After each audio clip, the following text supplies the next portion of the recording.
से एक बार और पढ़े, क्या लिखा हुआ 30 में, थोड़ा सा पढ़ दे। एक मनुष्य यरूशलेम से यरीहो की ओर जा रहा है, और वो मंत्री है, रानी का मंत्री, बहुत बड़ा व्यक्ति है वो, और वो कूश देश से यरूशलेम की ओर महिमा कर रहा था। ये व्यक्ति यरूशलेम की छोड़कर यरीहो की ओर जा रहा है। वो व्यक्ति महिमा करने के लिए आ रहा, ये व्यक्ति महिमा की जगह छोड़कर दूसरी जगह जा रहा है। ध्यान से सुनना हो, है ना। छोटा सा, मैं ज्यादा देर नहीं बोलूंगा, 10 या 15-20 मिनट बोलूंगा, लेकिन खास चीजें कौन सीखेंगे। एक दिन मैं सीख रहा था कि वाचा के संदूक के बारे में सीख रहा था मैं। तो वाचा का संदूक जहां जहां जाता था वहां पवित्र आत्मा उतरती थी। क्या होता था? पवित्र आत्मा उतरती थी। तो मैं अभी इन दिनों में दुआ कर रहा, प्रभु ऊपर टप्पी तो मुझे वचन नहीं, अब तो हो गया, चल दिया, चंगाई मिलती, छुटकारा मिलता, शांति मिलता है, हम ऐसा टुक वचन सिखाते रहते, लेकिन मैं प्रार्थना कर रहा हूँ कि प्रभु गहरी बात है जो हमारे दिल के ऊपर ज्यादा छाई है। वो व्यक्ति यरूशलेम को छोड़ रहा है, ये व्यक्ति यरूशलेम को छोड़ रहा है, और वो व्यक्ति यरूशलेम में आ रहा है, और यरूशलेम महिमा की जगह है। हालेलुया। काय की जगह है वो? महिमा की जगह। आप यहाँ क्यों आए हैं? महिमा करने के लिए, है ना। वो प्रार्थना के बारे में थोड़ा सा आपको मैं साथ कर बताता हूँ, है ना। पास्टर बोल रहा था, मुझे बहुत अच्छा लगा, और ये वचन आप सीखते ना, इसके बारे में छोटा सा बताता आपको मैं। वचन इसलिए आपको सिखा रहे हैं, जब यूसुफ ने भविष्यवाणी किया था 7 साल काल गिरेगा और 7 साल अच्छा पकेगा, है ना। भविष्यवाणी क्या था ना, तो 7 साल पानी गिरा और 7 साल नहीं गिरा। तो वचन ऐसा ही है, जो वचन अभी सीख रहे हैं हम लोग, तो जो हमारे भंडार भर जाएंगे, जब हमारे अंदर कभी जब सूखापन आ जाएगा, जब मुसीबत आ जाएगी, तकलीफ आ जाएगी, तब ये वचन काम आएगा, है ना। तब हम संकट आ जाए तो वचन हमारे अंदर रहेगा। संकट के समय मुझको पुकार, तो मैं तेरी पुकार को सुनूंगा और मैं तुझको छुड़ाऊंगा। कभी हमारे ऊपर विपत्ति आएगी, लड़ाई झगड़े आएंगे, गरीबी आ जाएगी, मुसीबत आ जाएगी, जब हम उसको पुकारेंगे तो वचन याद रहेगा। जब हम पुकारेंगे, वचन नहीं याद रहेगा, तो हम क्या पुकारेंगे? हालेलुया।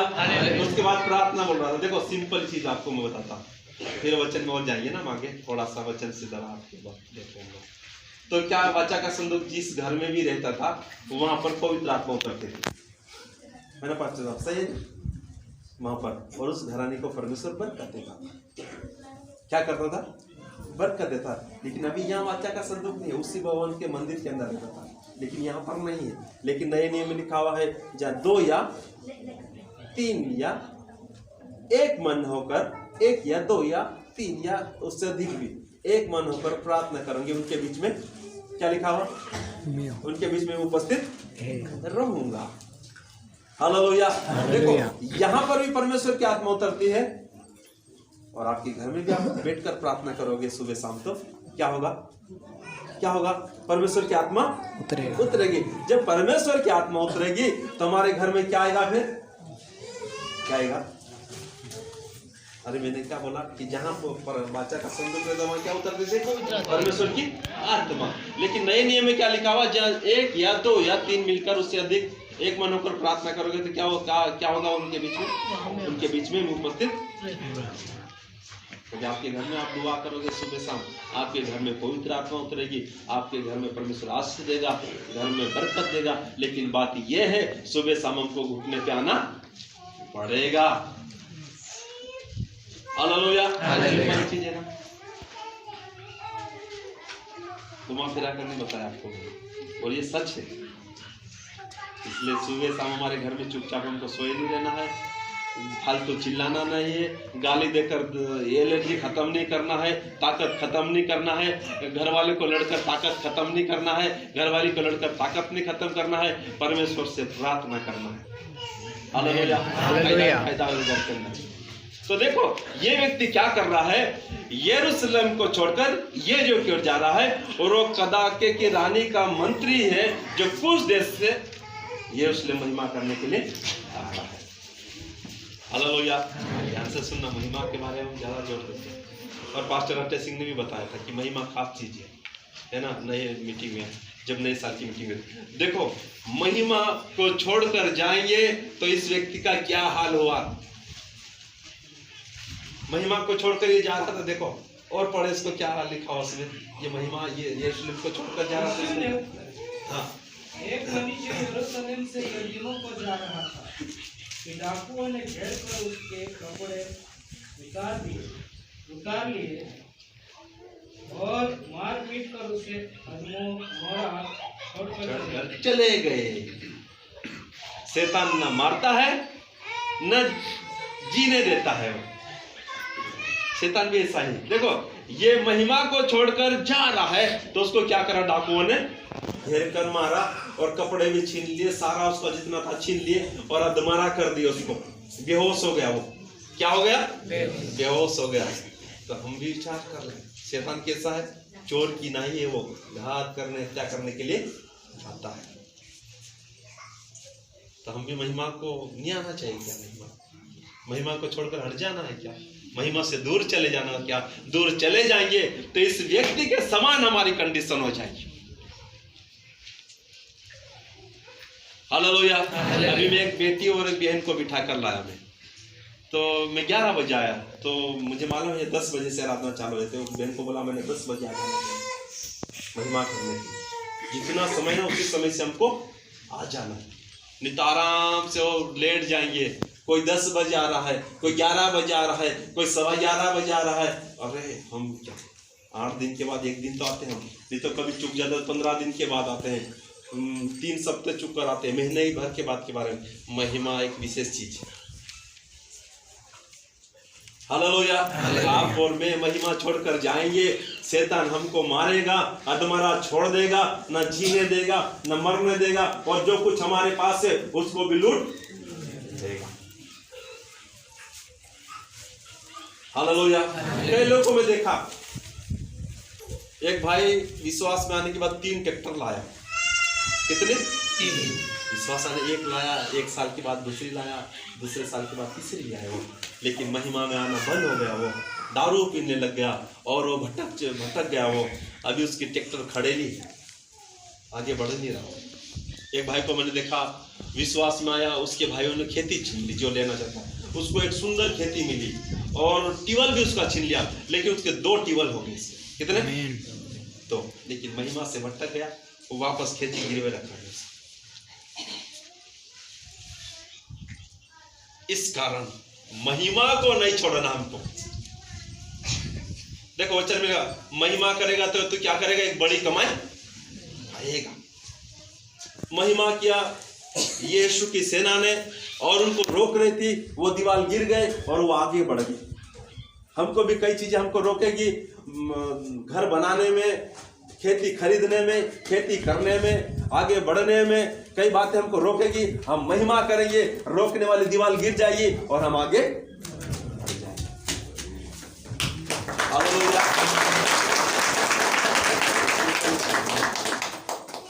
घुमा फिरा कर आप नहीं सीख रहे, सीधा सीधा सीख रहे, इसलिए इसको याद रखना। क्या करना है, इसको याद रखना। उधर से वो आया मंत्री, हम पढ़ते हैं पहले तो काम में, वो आया और उसको उद्धार की बातें सिखाई। क्या की बातें हम सीख रहे थे, उसमें सीख रहा था ज्यादातर। और एक पुस्तक में लिखा, हमको भी लिखाया था कि 5000 किलोमीटर 1000 किलोमीटर राजा लोग, मंत्री लोग, संतरी लोग यरूशलेम में महिमा करने आते थे। उस समय गाड़ी घोड़े नहीं थे, लेकिन रथ लेकर आते थे, खाना लेकर आते थे, खाना बनाने वाले लेकर आते थे, लेकिन महिमा करने के लिए आते थे। हालेलुया। महिमा विशेष सेवा, जो नहीं करता उसको रहने देना, लेकिन हम तो महिमा करने वाले लोग हैं। हम बरकत पाएंगे, हम आशीष पाएंगे, हम जय को पाएंगे, लेकिन करना यह है, हमको महिमा को छोड़ना नहीं है। ये तो शैतान हमको लूटमार करेगा, जो भी है उसको भी छीन लेगा। आजकल दुनिया में हम देखेंगे ना, अंदर घुसेंगे तो बहुत सारे लोग दुख मुसीबत में पड़े हुए लोग, हजारों हैं, पैसे आते हैं लेकिन चले जाते हैं, पैसे भी है लेकिन शांति नहीं है। हालेलुया। एक पुलिस वाला मुझे 100 नंबर पे था, जहाँ मैं मनावर में आराधना करते हैं, उस दादा की होटल है, तो उसको बोला मैं बहुत परेशान हूँ वो बोलता मेरे पास खेती है, मेरा घर है बहुत बड़ा 35 बाय 50 का, लेकिन मेरे घर के अंदर शांति है। बोलता मेरी नौकरी है, पैसे आते हैं, खेती बाड़ी है, बहुत सारा पकता है, लेकिन शांति नहीं है। महिमा की जरूरत है। क्या की जरूरत है? महिमा की जरूरत है। इसलिए डिसीजन आपके ऊपर है। हालेलुया। मेरे लिए भी है ना, मेरे लिए भी है। मेरा काम तो एक जगह तो मैं करके चले आता, लेकिन मुझे महिमा करना बहुत अच्छा लगता है। पास्टर साहब को पूछो, मैं फोन लगाता, आज तो प्रार्थना में बैठेंगे ऐसा करके, इनके हमें ऐसा खाने नहीं, बात करने नहीं, लेकिन हम प्रार्थना करने के लिए आते हैं और बहुत देर तक प्रार्थना करते ज्यादातर। इनके ज्यादा था रिसर्च कर क्या करने आते हैं हम लोग? प्रार्थना। हालेलुया। इसलिए आशीष पाना है, बरकत पाना है, सामर्थ पाना है, हमारे बच्चों को आगे की ओर हमको लेकर जाना है, तो हमको महिमा को नहीं छोड़ना। जो हमारे पास है उसको छीनने नहीं देना है, तो हमको महिमा करना है। हालेलुया। हम कितने भी दादा आदमी होंगे ना, गांव हमसे डरता होगा, या कितने भी हम ताकतवर होंगे या हमारी दादागिरी चलती होगी, लेकिन हम बरकत को नहीं रोक सकते। शैतान चुरा कर ले जाए ना, वो किसी से नहीं डरता, वो तो सिर्फ एक हित से डरता है, सिर्फ यीशु की ताकत उसको डरा सकती है, उसको हटा सकती है, दूर भगा सकती है। हालेलुया। मैं जब से एक बात जान लिया कि महिमा करने से सब कुछ मिल जाता है, उस बात को मैंने अच्छी रीति से जान लिया, वो भी कॉलेज में जाकर। तो उस दिन से मैं कभी रविवार को आऊंगा तो मैं ये नहीं मांगा प्रभु मुझे ये दे दे वो दे दे, ऐसा नहीं करता मैं, लेकिन मैं बोलता हूँ प्रभु आज तो तेरी महिमा करने के लिए आया, बस एक ही बात, सब कुछ भूल कर आज तेरी महिमा करने के लिए आया हूँ, और सब कुछ भूल जाता हूँ समय, सिर्फ परमेश्वर की महिमा कर। हालेलुया। जब तक मैं दिन को किधर जाकर दुआ नहीं करूं, जब तक मेरी हड्डियों में चैन नहीं आता, खाना नहीं भाता, शाम को कभी खाना खाने बैठे, कभी 2-3 जगह जाकर प्रार्थना नहीं किया तो मुझे खाना भाता नहीं। तो बोलता क्या यार तुझे कितना अच्छा परमेश्वर ने चुना, तो आज तो दुआ नहीं किया, प्रार्थना नहीं किया, ना खाना खा रहा है। हालेलुया। इसलिए महिमा की जगह को छोड़ना नहीं है। महिमा में हमको निरंतर आते रहना और समय पर भी आना है। क्या करना है? नहीं तो 2 हफ्ते चुक गए, तीसरे हफ्ते चल रहे, 1 महीने बाद आ रहे हैं, ऐसा तो हम जो बरकत पाना है, जो हमको आशीष पाना है, जो हमको सामर्थ पाना है, जो हमको आगे बढ़ना है, वो हम बढ़ नहीं पाएंगे। नाम के विश्वास से हम बने रहेंगे। यीशु को मानता जी यीशु कर लेंगे, बाजार मिलता खुश हो जाएंगे, पास्टर को चाय पिला देंगे, एक दूसरे को चाय पिला देंगे, हमारे पास है तो बस इतना नहीं। हालेलुया। हालेलुया। मैं इस साल ये करा मीटिंग में, अभी किसी ने गवाही दिया, बहुत सारे लोगों ने, इतने गरीब, इतने कंडीशन खराब थी, कहीं में कम से कम 50 लोगों को मेरी मंडी में देखा कि एक भाई तो बोला मरी जा सके, ऐसा बोलता, तो उसको दुआ किया, ट्रैक्टर ले लिया, थ्रेसर ले लिया, सारा कार कर लिया। एक दिन आयो मरी जाऊंगी बोलते, वो भी ठीक हो गए ना, 5 भैंस लिया, 40,000 रुपये बिना दूध बेचता है, और बहुत सारे लोगों को मिलते। एक भाई बोलता 3 क्विंटल गेहूं पके, उसके 12 क्विंटल पके, उसे एक खेत में। एक बहन बोलती कभी जिंदगी में इतना गेहूं हमारा पका ने, बहुत सारे। तो उनको मैंने जब नए साल की मीटिंग रखी, जब मैंने इस साल मैंने बोला 100 तो कोई मेरे सामने लेकर मत आना, कभी भी 100 रुपये लेकर मत आना, ये बड़ी आराधना। हालेलुया।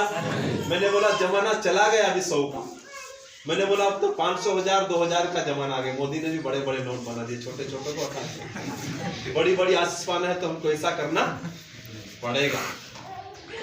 हालेलुया। अरे शर्म की क्या बात है, शर्म की क्या बात। एक दिन में दुआ कर रहा था तो पास्टर साहब बोले मेरे पास धन आए या नहीं आए, मेरी घरवाली की नौकरी है और वो मुझे सब पैसा दे देती है, ऐसा बोलता है। वो आया तेरी घरवाली को पढ़ाएगा नहीं, विश्वासी को नहीं पढ़ाएगा क्या? बात तो ये है कि अरे उसके पैसे सेवा करा करे तो उसके, वो तो 2,500 मिलते थे, 10,000 मिलते थे, 20,000 मिलते थे, अभी तो 35 या 40 का कितने मिलते हैं, इतने ज्यादा मिलते होंगे सभी, वो तो सब दे देते, तो बढ़ेंगे। हमको भी देना भी है, प्रार्थना भी करना है, महिमा भी करना है, उसके समान हमको भी आगे बढ़ना है। हालेलुया। पास्टर साहब शर्म का माफी मांगता नहीं होगा और बोलता नहीं होगा देने के बारे में, नहीं, सारी चीजें लेवल से चलना हमको। कैसे चलना है? लेवल से। हालेलुया। चलो हम उधर हट गए, वापस आ जाते हम लोग। तो क्या बात कर रहे थे हम लोग? वचन क्या सीख रहे थे? महिमा को छोड़ना नहीं है। सब लोग बोले, महिमा को छोड़ना नहीं है। उस व्यक्ति के समान यरूशलेम को छोड़कर यरीहो हमको जाना नहीं है। यरीहो जाएंगे तो डाकू लोग हमको क्या करेंगे? मारेंगे, कूटेंगे, अधमरा छोड़ देंगे और क्या करेंगे? जो भी हमारे पास उसको छीन लेंगे। हमको छीनने नहीं देना। हालेलुया। मुझे एक भाई बोलता, इसके पास बहुत सारे पैसे, इतना नहीं मेरे पास। पास्टर साहब बोलते ना, बहुत सारे पैसे,